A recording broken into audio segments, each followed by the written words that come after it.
NPR तो इन्हीं की सरकार ने 2015 में आने के बाद भी किया था, तब तो अफरा तफरी नहीं बची। अब अफरा तफरी क्यों मच रही है? अब अफरा तफरी इसलिए मच रही है क्योंकि माननीय गृह मंत्री जी ने खुद समझाया है, और उन्हीं के शब्द हैं। उन्होंने कहा कि क्रोनोलॉजी समझने की कोशिश कीजिए, ये उनके शब्द हैं। पहले सीए आएगा, फिर एनपीआर आएगा, और फिर एनआरसी आएगा। उन्होंने खुद कहा है माननीय गृह मंत्री जी ने कि तीनों चीजें इंटरलिंक्ड हैं। हम नहीं कह रहे। मैं आज एक एक शब्द वो बोलूंगा जो केंद्र सरकार की किसी ना किसी अथॉरिटी ने कही या कानून में लिखी हुई है। अब लोगों के अंदर चिंता इसलिए है कि इस पिछले 5 साल के दौरान लोगों ने आसाम के अंदर डिटेंशन सेंटर में क्या हुआ। आसाम में एनआरसी हुआ। आसाम में एनआरसी होने के बाद 19 लाख लोगों को सिटीजन नहीं है ये घोषित कर दिया गया, और उनको डिटेंशन सेंटर में भेज दिया गया, उनको जेल में भेज दिया गया। और उन जेल में उन लोगों का क्या हाल हुआ ये सारे देश ने देखा। इसलिए अब देश के अंदर इस बात को लेकर चिंता है कि कहीं मेरा नाम भी तो एनआरसी में से गायब नहीं हो जाएगा, कहीं मैं भी तो डिटेंशन सेंटर में नहीं चला जाऊंगा। अब इसका प्रोसेस क्या है? इसका प्रोसेस ये है कि ये सेंट्रल गवर्नमेंट का कोई ना कोई अफसर आपके घर आएगा, आपको कहा जाएगा, जैसे अभी उप मुख्यमंत्री जी ने कहा कि आप अपनी नागरिकता साबित कीजिए, आप अपने कागज दिखाइए। अगर आप अपने कागज दिखा दोगे तो चाहे आप हिंदू हो, चाहे आप मुसलमान हो, चाहे आप किसी भी धर्म के हो, आप नागरिक हो गए। और अगर आप कागज नहीं दिखा पाओगे तो अगर आप मुसलमान हो तो आप सीधे डिटेंशन सेंटर में जाओगे, और अगर आप हिंदू हो तो आपसे पूछा जाएगा पाकिस्तान से आए हो।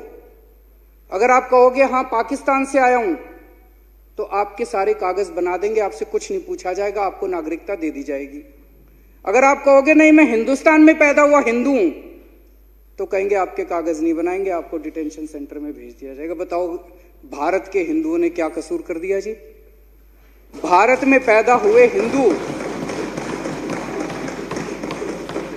भारत, ये कानून मैं जितना पढ़ता हूं मुझे समझ नहीं आता कि ये कानून पाकिस्तान के हिंदुओं के लिए है और हिंदुस्तान के हिंदुओं के खिलाफ है। हिंदुस्तान के हिंदुओं को ये कहा जा रहा है जिसके पास कागज नहीं होगा, और अधिकतर के पास कागज नहीं होगा, 90% से ज्यादा लोगों के पास कागज नहीं होगा, उनको कहा जाएगा कि तुम बोलो कि तुम पाकिस्तानी हो।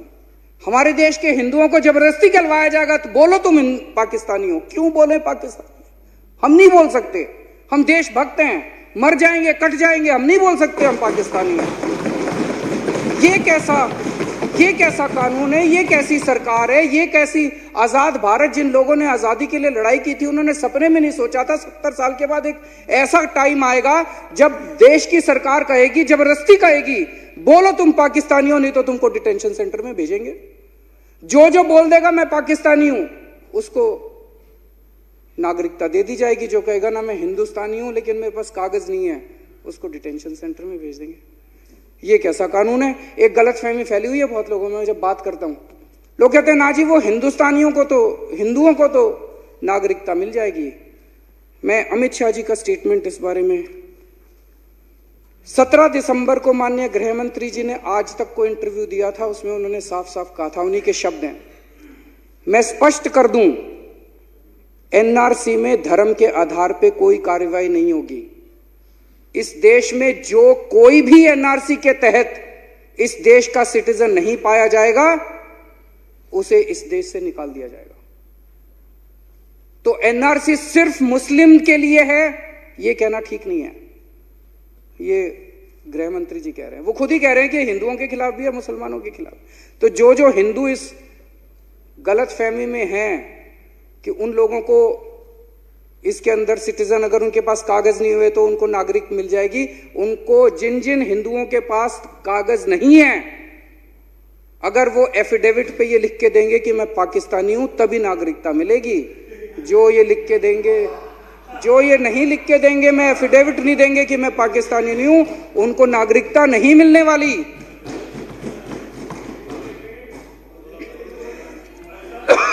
एक मिनट ये कहा जा रहा है कि डॉक्यूमेंट्स नहीं मांगे जाएंगे। कल मैंने माननीय गृह मंत्री जी का बयान सुना पार्लियामेंट के अंदर। पार्लियामेंट में उन्होंने साफ कर दिया, एनपीआर के तहत जो एनपीआर की एक्सरसाइज शुरू हो रही है 1 अप्रैल से, उसमें डॉक्यूमेंट्स नहीं मांगे जाएंगे। उन्होंने ये नहीं कहा कि एनआरसी में डॉक्यूमेंट्स नहीं मांगे जाएंगे, एनपीआर में डॉक्यूमेंट्स नहीं मांगे जाएंगे। एनपीआर में इंफॉर्मेशन कलेक्ट की जाएगी, उस इंफॉर्मेशन के आधार पे बाद में एनआरसी होगा। तो कई लोग ये कह रहे जी एनआरसी का ड्राफ्ट तो आ जाने दो। भाई साहब, जब चिड़िया चुग गई खेत, वो क्या कहावत है, अब पछताए होत क्या जब चिड़िया चुग गई खेत। अगर अभी एनपीआर हो गया तो उसके बाद कुछ नहीं बचेगा, फिर तो एनआरसी होके रहेगा। एनआरसी तो होना ही है। राष्ट्रपति जी ने कह दिया एनआरसी होगा, गृह मंत्री ने कह दिया एनआरसी होगा, एनआरसी तो होगा ही होगा। और एनआरसी कैसा होगा वो इस किताब में लिखा हुआ है। तो अब इसमें कोई दो राय नहीं बची है। तो डॉक्यूमेंट्स तो कल का उनका जो स्टेटमेंट है, उन्होंने कहा है कि एनपीआर में डॉक्यूमेंट्स नहीं मांगे जाएंगे। उन्होंने ये नहीं कहा एनआरसी में डॉक्यूमेंट्स नहीं मांगे। एनआरसी में तो डॉक्यूमेंट्स मांगे जाएंगे। और एनआरसी में कौन से डॉक्यूमेंट्स मांगे जाएंगे, ये भी गृह मंत्री जी का स्टेटमेंट है। 17 दिसंबर को अमित शाह जी ने टाइम्स नाउ को इंटरव्यू दिया था। टाइम्स नाउ की इंटरव्यू करने वाली ने पूछा उनसे, क्या आधार कार्ड माना जाएगा, क्या वोटर कार्ड माना जाएगा। उन्होंने कहा आधार वोटर कार्ड से नागरिकता तय नहीं होती है जी, आधार का अलग पर्पस होता है। ये डॉक्यूमेंट्स नहीं माने जाएंगे। डॉक्यूमेंट्स कौन से माने जाएंगे वो अभी डिप्टी सीएम साहब ने बता दिया। केवल और केवल एक ही डॉक्यूमेंट माना जाएगा, किसी भी सरकारी एजेंसी द्वारा जारी किया गया बर्थ सर्टिफिकेट, जन्म प्रमाण पत्र, किसी भी सरकारी एजेंसी द्वारा। सर, स्कूल वाला स्कूल लिविंग सर्टिफिकेट होता था, वो नहीं चलेगा। म्युनिसिपैलिटी का चलेगा या पंचायत का चलेगा, इसके अलावा कोई नहीं चलेगा।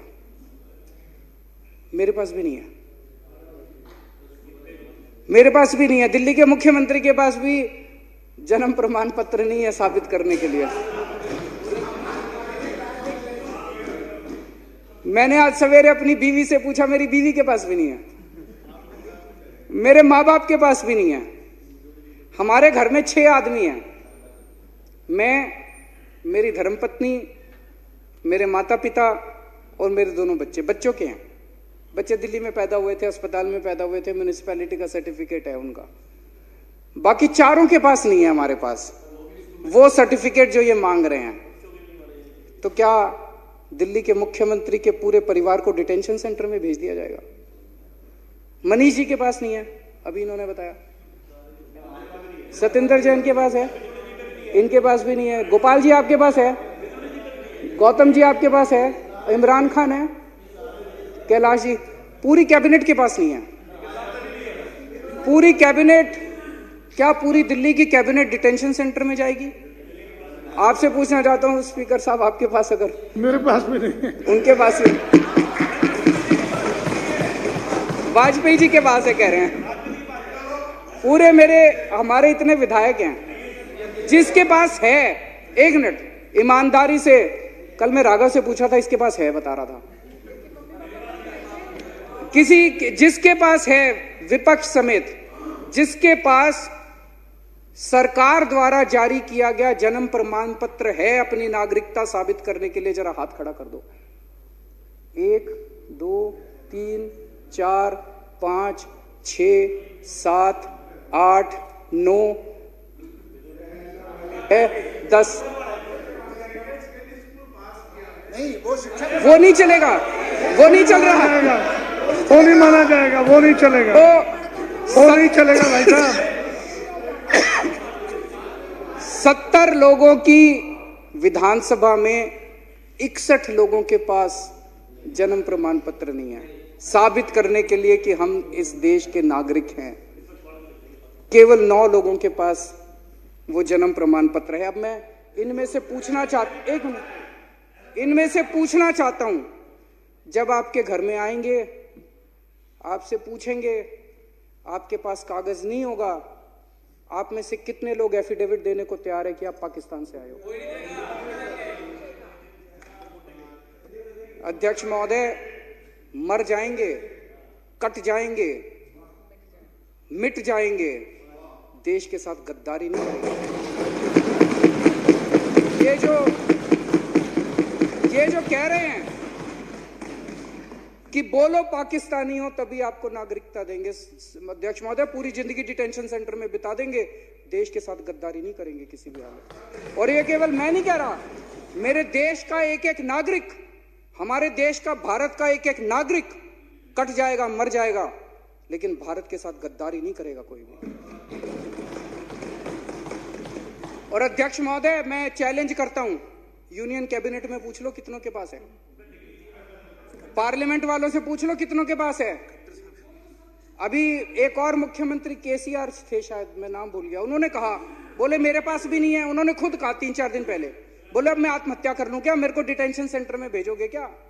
देश के अधिकतर मुख्यमंत्रियों के पास भी नहीं मिलने वाला ये वाला बर्थ सर्टिफिकेट।